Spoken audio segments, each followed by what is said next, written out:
kelas. Kenapa harus disatukan? Karena pernah saya mengalami penginputan 2 kali. Jadi guru ini, F ini saya inputkan 2, kayak gitu.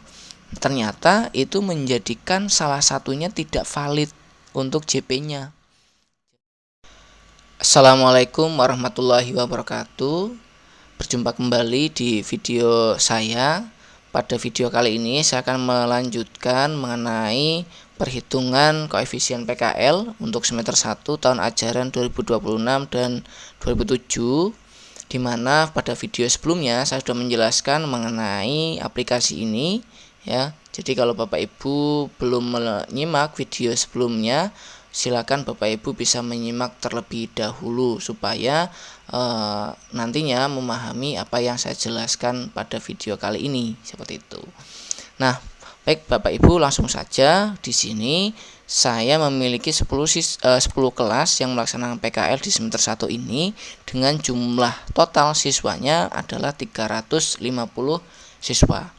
Nah, untuk menghitung koefisiennya, rumusnya adalah jumlah kelas dikalikan jam PKL dibagi jumlah siswa. Nah, di sini jumlah kelasnya kita bisa lihat di sini ada 10. Kemudian jam PKL adalah 46. Ya, jadi jam PKL di Dapodik itu adalah 46. Sehingga jumlah kelasnya dikalikan terlebih dahulu dengan 46, kemudian dibagi jumlah siswa. Jumlah siswa ini adalah jumlah keseluruhan dari 10 kelas ini. Jadi bukan perhitungannya bukan per kelas ya. Jadi bukan ini kelas misalkan TP1 jumlah siswanya 36 sehingga dibagi 36. Itu tidak, tetapi ini adalah keseluruhan jumlah kelas dikalikan jam PKL 46 itu, kemudian dibagi jumlah siswanya. Maka ketemulah nilai koefisiennya adalah 1,3. Nah, koefisien ini digunakan untuk menghitung seluruh kelas yang melaksanakan PKL di semester 1 ini. Nah, jadi 10 kelas ini nanti menggunakan koefisien 1,3. Seperti itu Bapak Ibu. Mudah-mudahan sampai di sini bisa dipahami. Kemudian bagaimana cara untuk menghitung dari masing-masing mata pelajaran atau guru mata pelajaran? Nah, terlebih dahulu bisa disimak di sini ada jam pelajaran per minggunya sesuai dengan struktur kurikulum. Itu adalah untuk agama itu 3, untuk Pancasila itu 2, bahasa Indonesia itu adalah 3. Jadi di kelas TP1 ini untuk mata pelajaran yang saya blok ini itu jumlah jam mingguannya itu sebanyak ini. Jadi tidak ada perubahan. Sedangkan untuk konsentrasi keahlian seharusnya itu totalnya adalah 22 JP gitu. Nah, jadi yang saya blok ini adalah untuk kejuruannya gitu. Nanti bisa dimasukkan, biasanya diampu oleh lebih dari 1 guru gitu. Nah, total untuk konsentrasi kalian itu adalah 22. Nah, di sini kita lihat totalnya adalah 26 gitu. Lah, kok 26? Karena Bapak Ibu di sini guru F itu mengampu juga mata pelajaran pilihan seperti ini. Nah, jumlah mata pelajaran pilihan itu kan JP-nya adalah 4. Nah, awalnya seperti ini Bapak Ibu. Nah, 9.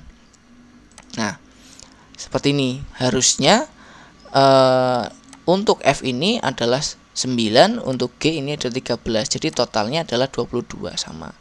Nah, untuk yang F ini juga mengampu mata pelajaran pilihan 4. Nah, sehingga yang perlu Bapak Ibu pahami untuk di Dapodik untuk kelas yang melakukan PKL, apabila guru itu mengampu lebih dari 1 mata pelajaran, ini wajib disatukan. Jadi 4 ditambah 9 jadi 13. Kenapa harus disatukan? Karena pernah saya mengalami penginputan 2 kali. Jadi guru ini F ini saya inputkan 2 kayak gitu. ternyata itu menjadikan salah satunya tidak valid untuk JP-nya. Jadi tadinya ini 9, kemudian ininya 4, saya input seperti ini gitu ya. Di Dapodik untuk PKL-nya itu tidak valid salah satu. Jadi hanya terbaca salah satu kayak gitu. Nah, jadi untuk di Dapodik ini harus ditambahkan seperti itu Bapak Ibu. Nah, sehingga untuk guru F ini menjadi 13. Nah, di sini tidak akan mendapatkan perhitungan karena F ini sudah masuk di sini. Ini yang perlu Bapak Ibu ketahui supaya nanti Bapak Ibu tidak salah dalam menginput di Dapodiknya, supaya nanti valid sesuai dengan perhitungan. Nah, sudah kita inputkan JP-nya semua. Selanjutnya kita masukkan gurunya supaya nantinya kita memudahkan dalam merekapnya. Jadi Bapak Ibu lakukan input terlebih dahulu jam mengajarnya dari guru ini. Seperti itu. Diinputkan di kelas yang lain. Nah, kalau sudah diinputkan, baru Bapak Ibu beranjak ke langkah berikutnya, yaitu mencari atau mencari jumlah siswa. Kira-kira berapa jumlah siswa yang dibimbing. Nah, kita terlebih dahulu melihat rekomendasinya ya, supaya memudahkan kita. Kalau kita tidak ada rekomendasi, kan kita mungkin memberikannya ngasal ya. Wah, ini guru A tak kasih 5, ternyata nanti hasilnya berbeda. Nah, atau hasilnya tidak sesuai gitu. Sehingga kita perlu referensi. Nah, di sini saya tambahkan, di sini ada referensi. Referensinya saya menghitungnya adalah jumlah jam mengajar dibagi koefisien. Maka ketemulah rekomendasinya adalah 2,2 siswa. Nah, tapi kan tidak ada siswa itu 0,2 ya. Nah, Bapak Ibu bisa menambahkannya, menginputkannya, jumlah siswanya itu bisa 2, bisa kurang dari 2. Jadi nggak boleh lebih gitu. Kalau lebih nanti jumlah JP-nya itu nanti akan lebih banyak, dan juga jumlah siswanya karena banyak nanti ada guru yang tidak mendapatkan siswa. Nah, sehingga di sini karena 2,2 saya tuliskan 2. Kemudian untuk yang Pancasila ini perhitungannya 1,5, saya inputkan 2. Jadi bisa dibulatkan ke atas seperti itu. Kemudian untuk bahasa Indonesia saya inputkan juga 2. Nah, setelah ini dihitung semua gitu ya Bapak Ibu. Nah, di sini perlu diperhatikan nih. Ya, kalau di sini rekomendasinya 9 gitu ya.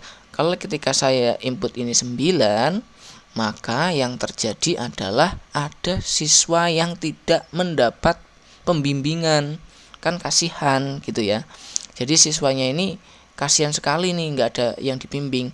Maka kalau lebih atau siswanya tersisa ini bisa dimasukkan kemana saja, kayak gitu ya, bisa dimasukkan ke mana saja. Boleh misalkan saya tambahkan di sini, sehingga jumlah siswanya jadi 0. Kenapa? Kalau ini siswanya tidak dimasukkan semua, nanti kasihan tidak bisa diinput nilai di rapotnya. Seperti itu Bapak Ibu. Jadi siswa ini wajib harus 0. Nah, setelah ini dibagi, nah sambil melihat juga di sini Bapak Ibu jumlah jam Dapodiknya, pembulatannya. Nah, mau dikasih berapa sih untuk guru A mata pelajaran agama ini dengan 2 siswa ini, mau dikasih jam di Dapodiknya berapa? Nah, di sini ada rekomendasi nih dari perhitungannya. Nah, rekomendasinya di sini untuk rumusnya adalah jumlah siswa dikalikan koefisien. Nah, jumlah siswanya kan 2, koefisiennya 1,3. Jadi nilainya untuk jam Dapodiknya rekomendasinya adalah 2,6. Nah, 2,6 ini kan nggak mungkin bisa diinputkan karena di Dapodik itu harus bulat. Nah, 2,6 itu bisa dibulatkan ke bawah atau dibulatkan ke atas, seperti itu. Artinya, untuk menginputkan jam Dapodiknya itu seyogianya tidak melebihi pembulatan ke atasnya. Kalau 2,6 berarti jamnya itu maksimal itu 3, tidak boleh diinput 4. Seperti itu. Kenapa? Kalau Bapak Ibu menginputkannya nanti 4, yang linear itu tetap 3, Bapak Ibu. Yang linear itu tetap 3 karena di sini perhitungannya ini adalah 2,6. Gitu. Jadi ini sebagai referensi validasinya itu dia dapat berapa sih, kayak gitu kurang lebihnya. Nah, ini dibulatkannya bisa ke atas, bisa ke bawah. Nah, di sini saya berikan nilai 3 supaya apa? Supaya sama dengan jam mengajarnya gitu. Kemudian untuk Pancasila di sini 2,6 saya berikan jamnya itu 2 biar sama dengan jam mengajarnya. Kemudian untuk yang C ini saya inputkan 3 biar juga sama dengan jam mengajarnya, termasuk matematika dan bahasa Inggris. Untuk guru kejuruan di sini ada pengurangan. Ada pengurangan 1, ada pengurangan 1 dari jam mengajarnya. Kenapa? Di sini ada informasinya Bapak Ibu yang saya tuliskan. Guru F ini adalah wakil kepala sekolah. Jadi kalau diberikan 12 JP itu masih cukup ketika ketambahan tugas tambahan utama sejumlah 12. Jadi total 24. Gitu Bapak Ibu. Termasuk G, guru G ini itu juga adalah kepala program keahliannya. Nah, jadi ditambahkan ini saja ini sudah 24. Apalagi kalau guru ini juga mengajar di kelas yang satunya lagi TP2. Nah, ini kebetulan gurunya sama yang mengajar seperti itu. Jadi bisa dikurangi. Seperti itu Bapak Ibu untuk perhitungannya. Jadi pastikan di sini penginputannya ini nantinya setelah ditotal itu tidak kurang atau tidak lebih seperti itu, karena tidak melebihi ya yang diinputkan. Contoh di sini saya input 13 Bapak Ibu. Ini nanti merah Bapak Ibu. Merah ini artinya harus dikurangi 1 gitu ya. Jadi harus dikurangi 1.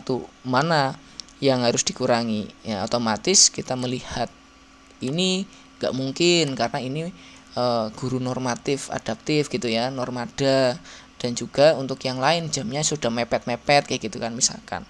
Nah, ini bisa dikurangi yang ini saja karena kebetulan ini mengampu di 2 kelas dan 2 guru ini adalah waka sama kepala program keahlian kayak gitu Bapak Ibu. Nah, sehingga ini bisa dikurangi jadi 12. Gitu. Kalau lebih misalkan di sini ini juga diperbolehkan ya. Jadi karena maksimal adalah 2 maksimal untuk didapodiknya adalah 46. Ini Bapak Ibu untuk kelas TP1. Mudah-mudahan bisa dipahami nggih Bapak Ibu. Kemudian di sini untuk kelas-kelas yang lain, nah, ada yang dikurangi, kemudian ada yang ditambah. Ini semata-mata untuk subsidi silang Bapak Ibu. Di sini contoh untuk bahasa muatan lokal itu ada 3, ini 3, ini kan ditambah nggih.